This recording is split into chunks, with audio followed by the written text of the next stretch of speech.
సరే, వాక్య భాగంలోనికి వెళదాం. కీర్తనల గ్రంథము 18వ అధ్యాయము 6వ వచనం. కీర్తనల గ్రంథము 18వ అధ్యాయము 6వ వచనం. నా శ్రమలో నేను యెహోవాకు మొర్రపెట్టి తిని, నా దేవునికి ప్రార్థన చేసి తిని, ఆయన తన ఆలయములో ఆలకించి నా ప్రార్థన అంగీకరించెను. నా మొర్ర ఆయన సన్నిధిని చేరి ఆయన చెవులలో చొచ్చెను. చాలండి, చాలు. ఇక్కడ దావీదు వ్రాసిన కీర్తన ఇది. పైన ఆ యొక్క హెడ్డింగ్లో చూస్తే యెహోవా దాసుడైన దావీదు కీర్తన. అది సందర్భాన్ని కూడా వ్రాశాడు. ఏమిటంటే, అతన్ని శత్రువులందరి చేతిలో నుండి, సౌలు చేతిలో నుండి యెహోవా అతన్ని తప్పించిన దినమున దావీదు ఈ గీత వాక్యములను చెప్పి యెహోవాను స్తోత్రించి అతడు ఇట్లా నేను హల్లెలూయా. రెండవ వచనం కూడా చాలా సందర్భాల్లో మనము ఎక్కువ వింటూ ఉంటాము, ఆయన నా శైలము నా కోట. సరే, 6వ వచనము మీద ఈ రోజున మనము మన ఫోకస్ అనగా మన యొక్క ధ్యానాంశంగా తీసుకుందాం. నా శ్రమలో నేను యెహోవాకు మొరపెట్టి తిని, నా దేవునికి ప్రార్థన చేసి తిని, ఆయన తన ఆలయంలో ఆలకించి నా ప్రార్థనను అంగీకరించాను. హల్లెలూయా. దావీదు తన యొక్క జీవిత కాలంలో ఎన్నో శ్రమలను, ఎన్నో ఇబ్బందులను, ఎన్నో కష్టముల నుండి వెళ్ళిన ఒక దేవుని యొక్క భక్తుడు, దేవుని యొక్క గొప్ప దైవజనుడు. అతనికి చాలా బిరుదులు, పొజిషన్లు అనగా స్థానములు ఉన్నాయి. అతడు ఒక రాజు మాత్రమే కాకుండా మంచి గాయకుడు, మంచి యుద్ధశాలి, పాటలను రచించగలిగిన వాడు, ఒక ప్రవక్త కూడా. ఇలా అనేకమైన మంచి లక్షణాలు ఎవరిలో కనిపిస్తాయి? మనకు దావీదులో కనిపిస్తాయి. ఈ దావీదు చాలా శ్రేష్టమైన వాడు. అనగా ఎలా శ్రేష్టమైన వాడయ్యాడితడు అంటే, తన యొక్క శక్తి కాదు, తన యొక్క బలము కాదు, తన యొక్క జ్ఞానము కాదు, తన యొక్క ఏమందామో ఇక ఆస్తిపాస్తులు కాదు, కానీ కేవలము దేవునిని నమ్ముకొనుట ద్వారా, దేవుని మీద ఆనుకొనుట ద్వారా తన జీవితంలో అనేక విజయాలను చూచి, ఇదిగో 1000 సంవత్సరములు గడిచినప్పటికీ కూడా ఈ రోజున అతడు మనకు ధ్యానాంశముగా ఉన్నాడు. హల్లెలూయా. నిజమే, చాలా గొప్పవాడు. ఏ విధంగా గొప్పవాడు అయ్యాడంటే, అతని తెలివి కాదు, కానీ దేవుని మీద అతడు ఆనుకొనడం వలన అతడు అనేక విజయాలను చూసుకున్నాడు. మనం కూడా మన జీవితాల్లో కొన్ని సందర్భాల్లో అనేకమైన శ్రమల్లోంచి వెళుతూ ఉంటాం. అనేకమైన శ్రమల్లో నుంచి వెళుతూ ఉన్నప్పుడు, అనేకమైన ఇబ్బందుల్లో నుంచి వెళుతూ ఉన్నప్పుడు, అనేకమైన బాధలలో నుంచి, కష్టములలో నుండి వెళుతూ ఉన్నప్పుడు, ఇదిగో దావీదును జ్ఞాపకం చేసుకుంటే, దావీదు ఏం చేసేవాడట? అతడు ప్రార్థన చేసి తిని, నేను దేవునికి ప్రార్థన చేసి తిని, నా శ్రమలో నేను మొర్రపెట్టి తిని అంటాడు. మొర్రపెట్టినప్పుడట దేవుడు అతని యొక్క ప్రార్థనను ఆలకించాడు. హల్లెలూయా. శత్రువులందరి చేతిలో, ఎవరట? శత్రువులందరి చేతిలో నుండి, ఇదిగో సౌలు చేతిలో నుండి. శత్రువులు ఎంతోమంది, ఒకరు కాదు, ఇద్దరు కాదు. దావీదును తుదముట్టించాలని, దావీదును కడముట్టించాలని, దావీదును అణిచివేయాలని, దావీదును అణగద్రొక్కాలి అని అనేక మంది శత్రువులు అతని మీద లేచి ఉన్నారు. అంతేకాదు, దావీదు వంశములో నుండి ప్రభువైన యేసుక్రీస్తు వారు రావాలి గనుక సాతాను యొక్క ఆలోచన కూడా ఏమిటంటే, దావీదును త్రుంచివేయాలి, దావీదును నలిపివేయాలి, దావీదును అణగద్రొక్కాలి అన్న ఆలోచనతో సాతానుడు కూడా అనేక ప్రయత్నాలు వాడి యొక్క అనుచరుల ద్వారా, వారి యొక్క అనుగుణమైన వారి ద్వారా, ఇదిగో దావీదును అనేక విధాలుగా ఇబ్బందులు, శ్రమలలో నుండి అతడు వెళ్ళడానికి కారణమయ్యారు. కానీ దేవుడు ప్రతి శ్రమలో కూడా, ప్రతి కష్టములో కూడా, ప్రతి ఇబ్బందిలో కూడా యెహోవాకు ప్రార్థన చేసి తిని అని చెబుతున్నాడు. హల్లెలూయా. ఇదిగో శ్రమలో నుండి నువ్వు వెళుతూ ఉన్నా, ఏ శ్రమ నీ ముందు ఉన్నా, ఏ ఇబ్బంది నీ ముందు ఉన్నా, ఏ కష్టము నీ ముందు ఉన్నా, ఇదిగో దావీదును జ్ఞాపకం చేసుకో. దావీదును జ్ఞాపకం చేసుకొని, ప్రభువా నా ప్రార్థన ఆలకించు నాయన, నా మొర్రను ఆలకించు నాయన, నా ఇబ్బందిని చూడు నాయన, నా కష్టమును నువ్వు చూడు నాయన అని మనము కూడా ప్రార్థించవలసిన వారమై ఉన్నాము. హల్లెలూయా. దావీదు జీవితంలో ఇదిగో ప్రధానమైన కొన్ని ఘట్టాలను మనం ఈ రోజున చూసినట్లయితే, దావీదు అతని మొట్టమొదటి విజయము మనకు ఎక్కడ కనిపిస్తుంది అంటే గొల్లియాతు దగ్గర. ఎక్కడ? గొల్లియాతు దగ్గర. అంతకు ముందు అతడు అరణ్యములో ఉండి తండ్రి యొక్క గొర్రెలను కాయుచూ ఉన్నప్పుడు ఎలుగుబంటులు వచ్చాయి, సింహాలు వచ్చాయి. ఆ సింహముల యొక్క బలము నుండి, ఎలుగుబంటుల యొక్క బలము నుండి దేవుడు అతనిని కాపాడుచూ ఉన్నాడు.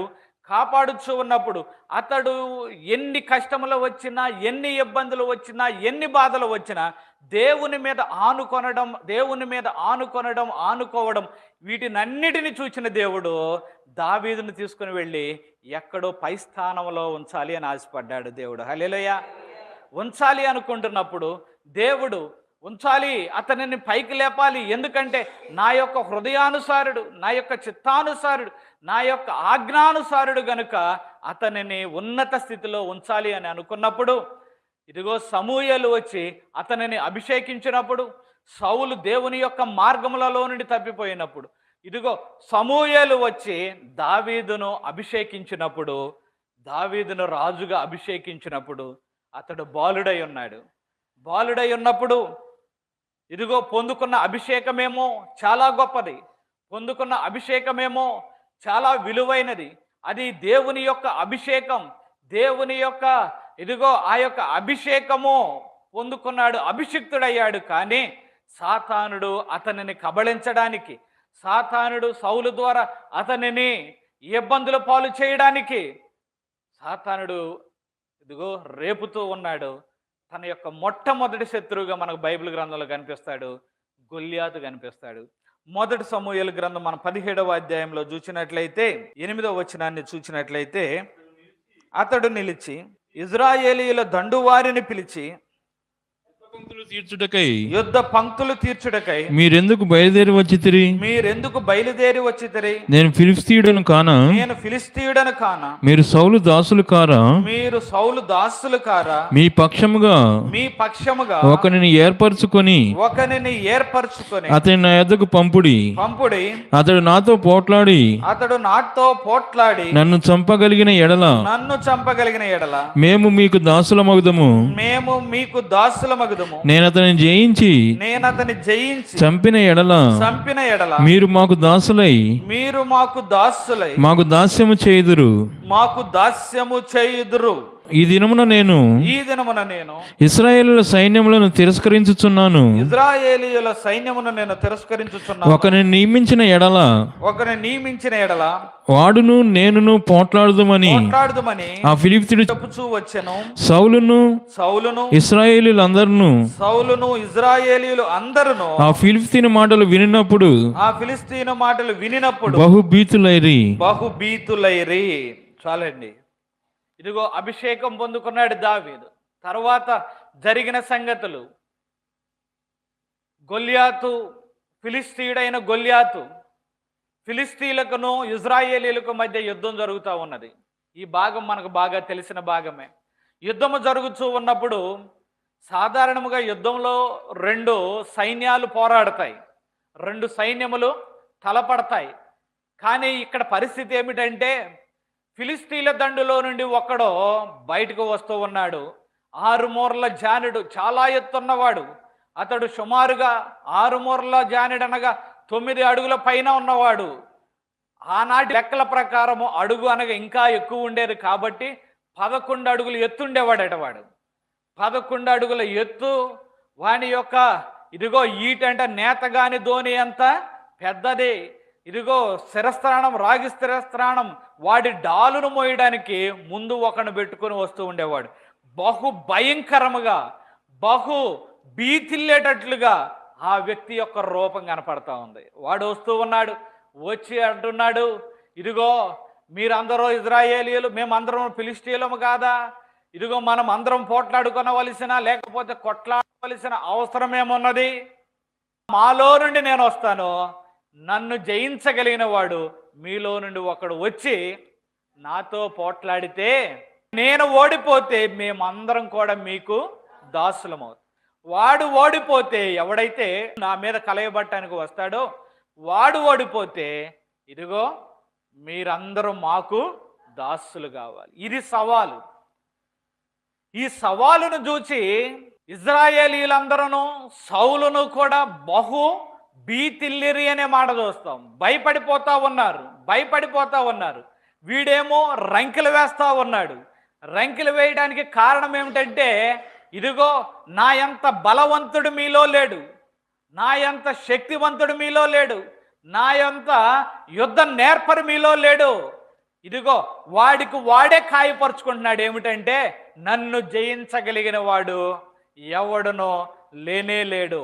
మూర్ఖుడు అలాగే కాయపరుచుకుంటాడు. ఏమని కాయపరుచుకుంటాడంటే, నేనే గొప్పవాడిని, నేనే బలవంతుడు, నన్ను జయించగలిగిన వాడు, నన్ను కొట్టగలిగిన వాడు, నన్ను పడవేయగలిగిన వాడు ఎవడో లేడని మూర్ఖుడు ఏం చేస్తాడంటే, వాడిని వాడే పొగుడుకుంటూ వాడికి వాడే కాయపరుచుకుంటాడు. ఏమని?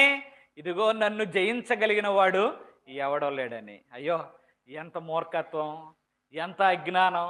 దేవుని కన్నా శక్తి కలిగిన వారా? మనుష్యుడు ఎంత శక్తి కలిగిన వాడైనప్పటికీ కూడా దేవుని కన్నా శక్తి కలిగిన వాడా? దేవుని కన్నా బలమైన వాడా? గ్రహింపు లేని మూర్ఖుడు అలాగే వదరబోతు మాటలు మాట్లాడుతూ ఉంటాడు. ఇదిగో ఫిలిష్తీయుడైన గొల్యాతు అలాగే మాట్లాడుతూ ఉన్నాడు. మీ జీవితాల్లో కూడా ఎవరైనా తారసపడ్డారేమో, మీ జీవితాల్లో కూడా ఎవరైనా ఎదురుపడ్డారేమో. ఎవడైనా శత్రువు ఎదురుపడి నేనే గొప్పవాడిని అన్నట్లుగా, ఇదిగో వారు కూడా నీ మీద రంకెలు వేశారేమో. ఇదిగో ఫిలిష్తీయుడైన గొల్యాతు రంకెలు వేసి తను కాయపరుచుకుంటున్నాడు. ఏమనంటే, నాదే విజయము. కానీ సౌలు భయపడిపోతున్నాడు. ఇజ్రాయేలీయులు భయపడిపోతున్నారు. ఎవరిని చూస్తున్నారు వాళ్ళు? ఫిలిష్తీయుడైన గొల్యాతును, వాడి రూపాన్ని, వాడి పైరూపాన్ని, వాడి ఎత్తును, వాడి బలమును, వాడి లావును, వాడి ఈటెను, వాడి డాలును, వాడి శక్తిని ఇజ్రాయేలీలు సౌలు చూస్తున్నాడు. కానీ ఇదిగో మనము ఏర్పరచబడిన జనాంగము కదా, మనము ఏర్పరచబడిన వారము కదా, మన పక్షమున ఉన్నవాడు వానికన్నా గొప్పవాడు కదా, మనలో ఉన్నవాడు లోకములో ఉన్నవాని కంటే గొప్పవాడు కదా అన్న విషయాన్ని ఇదిగో ఇజ్రాయేలీలు మర్చిపోయారు. దేవుని జనాంగం మర్చిపోతున్నావా? ఈ రోజున మర్చిపోతున్నావా? నీలో ఉన్నవాడు ఇదిగో గొప్పవాడని, లోకములో ఉన్నవాని కంటే గొప్పవాడని మర్చిపోతున్నావా? ఈ సమయంలో జ్ఞాపకం చేసుకో. నీ సమస్య ఎట్టిదైనా, నీ శత్రువు ఎట్టివాడైనా, నీ యొక్క ఇబ్బంది ఎట్టిదైనా ఈ రోజున ఒకసారి జ్ఞాపకం చేసుకో. వానికంటే గొప్పవాడు నీ పక్షమున ఉన్నవాడు. హల్లెలూయా! నీ పక్షమున యుద్ధము చేయువాడు. రంకెలు వేయుచున్న ఫిలిష్తీయుని చూచి అందరూ భయపడుతున్నారు. వారు మర్చిపోయారు, అయ్యో ఇదిగో మేము ఏర్పరచబడిన జనాంగం, మాలో ఉన్నవాడు వానికంటే గొప్పవాడు అనే విషయాన్ని మర్చిపోయారు. కానీ వారిలో నుండి ఒక బాలుడు లేచాడు. ఎవరిలో నుండి? ఇజ్రాయేలీయులలో నుండి ఒక బాలుడు. ఎవరా బాలుడు? దావీదు. అన్నల యొక్క క్షేమమును కనుక్కుందామని వచ్చాడు. అన్నల యొక్క క్షేమ సమాచారమును తెలుసుకుందాము అని అతడు వచ్చాడు. వచ్చిన తర్వాత అతడు కూడా ఈ మాటలు వింటూ ఉన్నాడు. వచ్చినప్పుడు వాడు అదే విధముగా ఆ యొక్క మాటలను మాట్లాడుతూ ఉన్నప్పుడు దావీదు అంటున్నాడు 32వ వచనాన్ని ఒకసారి చూద్దాం రండి.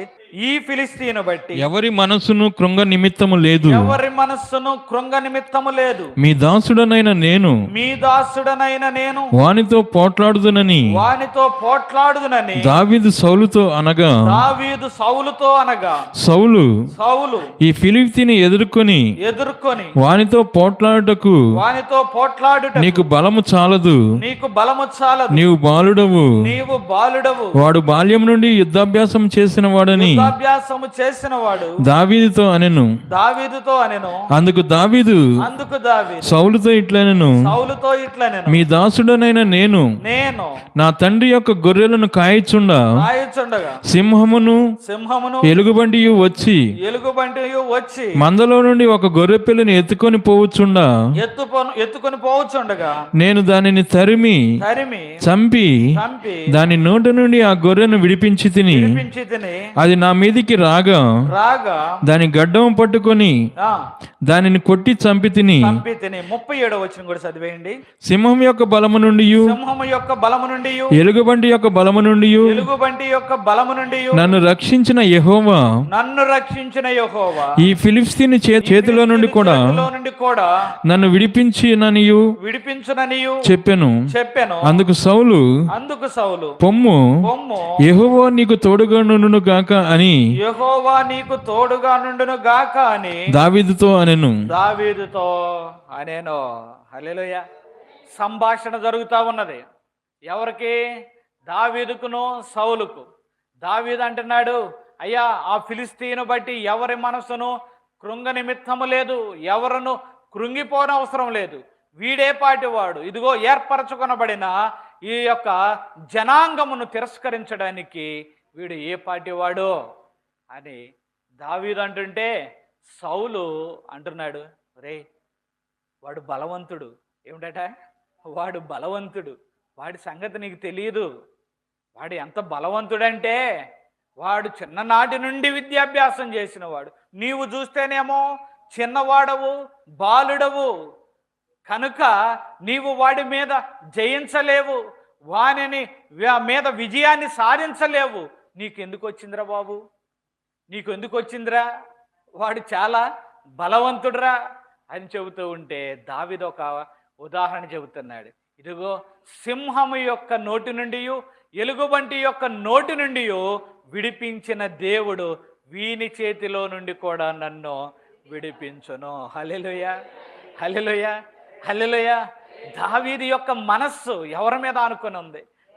దేవుని మీద ఆనుకొని ఉంది. దావీదు యొక్క మనస్సు దేవుని మీద గురి నిలుపుకొని ఇదిగో అతడు ధైర్యంతో పలుకుతూ ఉన్నాడు. ఏమిటంటే, నా దేవుడు ఎన్నో శ్రమల నుండి నన్ను విడిపించాడు, నా దేవుడు ఎన్నో కష్టముల నుండి నన్ను విడిపించాడు, నా దేవుడు ఎన్నో బాధల నుండి నన్ను విడిపించాడు. ఇదిగో ఈ సమస్య నుండి కూడా దేవుడు నన్ను విడిపించగలిగిన సమర్థుడు. హల్లెలూయా. నేను ఒక రోజున ఏదో ఒక సమస్యలోనే ఉన్నా, మనసంతా చాలా గలిబిలిగానే ఉన్నది. నేను ఇలా రోడ్డు వెంబడి నడుచుకుంటూ వెళుతూ ఉన్నా, మనసంతానే వేదనతో నిండి ఉంది.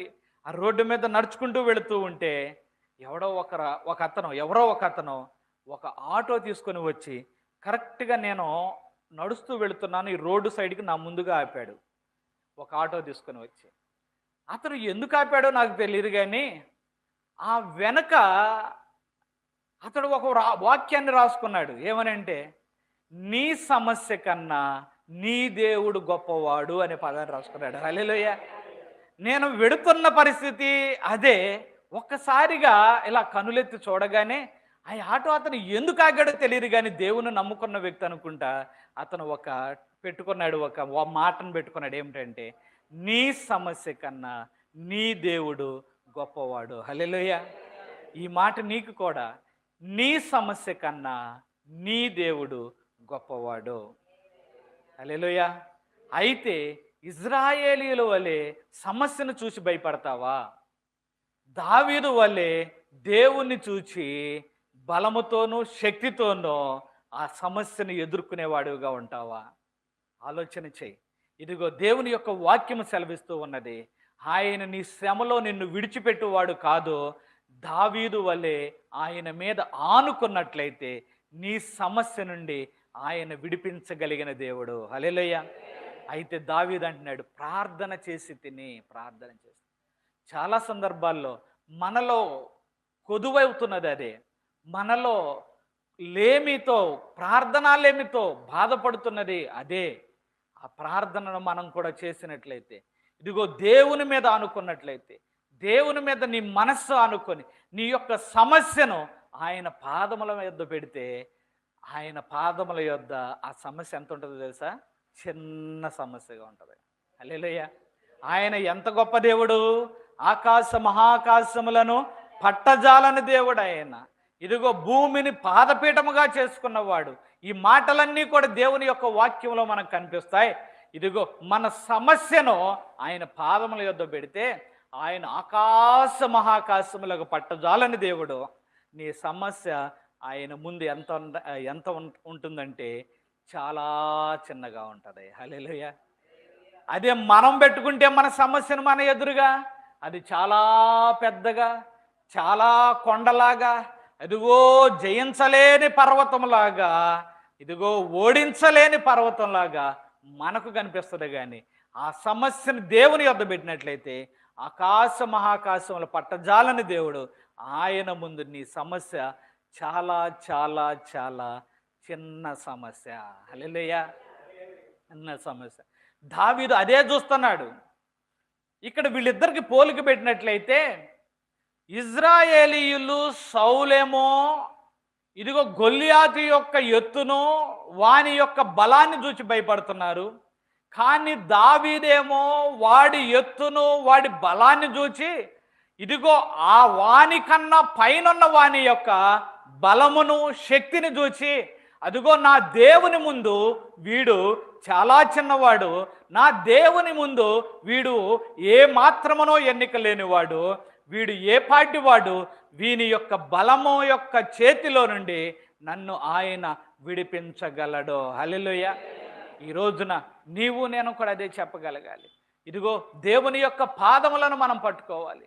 దేవుని యొక్క పాదములను పట్టుకొని, ప్రభువా నా సమస్య నుండి నన్ను విడిపించు నాయన, నా కష్టము నుండి నన్ను విడిపించు నాయన, ఇదిగో ఈ యొక్క వేదనలో నుండి నేను వెళుతున్నాను నాయన, ఎప్పుడు నాయన త్వరగా విడిపించుటకు రావాదేవా అని ఆయనను మనం మొరపెట్టినట్లయితే, దేవుడు తప్పనిసరిగా విజయమును అనుగ్రహించే దేవుడు. హల్లెలూయా.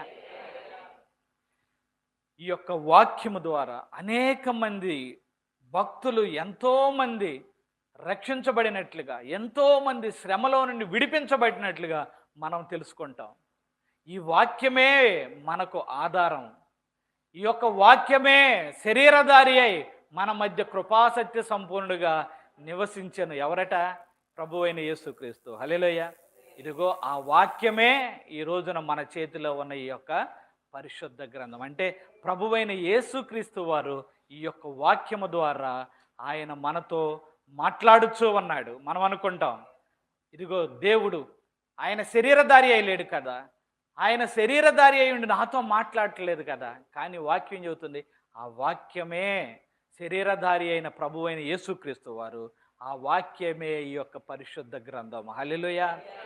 కనుక దీనిలో ఉన్న మాటలే మనకు ఆధారం, దీనిలో ఉన్న మాటలే మనకు ఇదిగో ఆయువు పట్టు లాంటివి.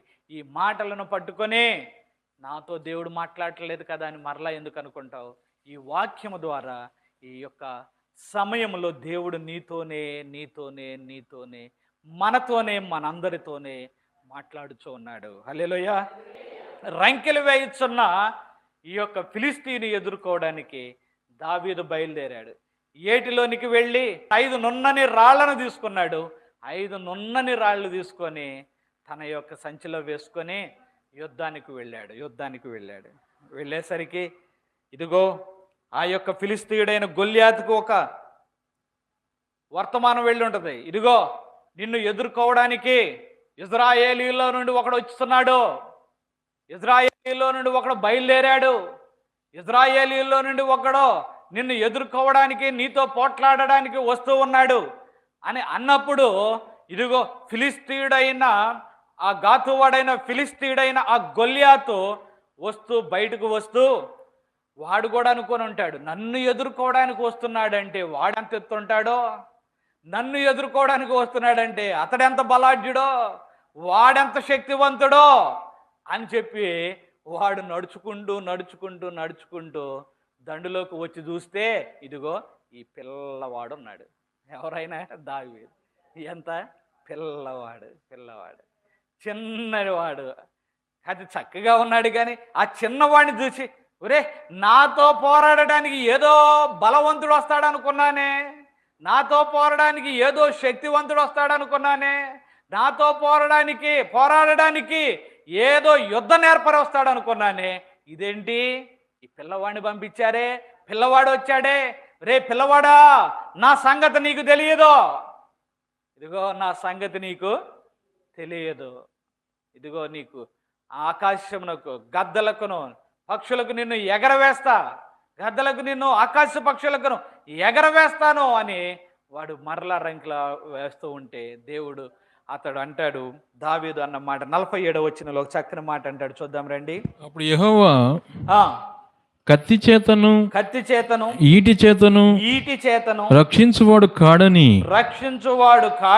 ఈ దండు వారందరూ తెలుసుకొందురు, యుద్ధము యెహోవాదే. హల్లెలూయా. ఆయన మిమ్మును మా చేతికి అప్పగించునని చెప్పాను. హల్లెలూయా. ఆ మాట చూడండి, ఎంత చక్కని మాట. యుద్ధము యెహోవాదే. హల్లెలూయా. ఈ యుద్ధము యెహోవాదే అనే పాటలు కూడా మనకు ఉన్నాయి. పాత పాట కూడా ఒకటి ఉంది కదా, క్రొత్తగా ఒక పాట కూడా వచ్చింది, యుద్ధము యెహోవాదే, యుద్ధము యెహోవాదే, యుద్ధము యెహోవాదే, యుద్ధము యెహోవాదే, యుద్ధము యెహోవాదే. రాజులు మనకెవ్వరు లేరు, శూరులు మనకెవ్వరు లేరు, రాజులు మనకెవ్వరు లేరు, శూరులు మనకెవ్వరు లేరు. సైన్యములకు అధిపతి అయినా యెహోవా మనండ, సైన్యములకు అధిపతి అయినా మనండ, యుద్ధము యెహోవాదే, యుద్ధము యెహోవాదే, యుద్ధము యెహోవాదే, యుద్ధము యెహోవాదే. హల్లెలూయా. యుద్ధము యెహోవాదే.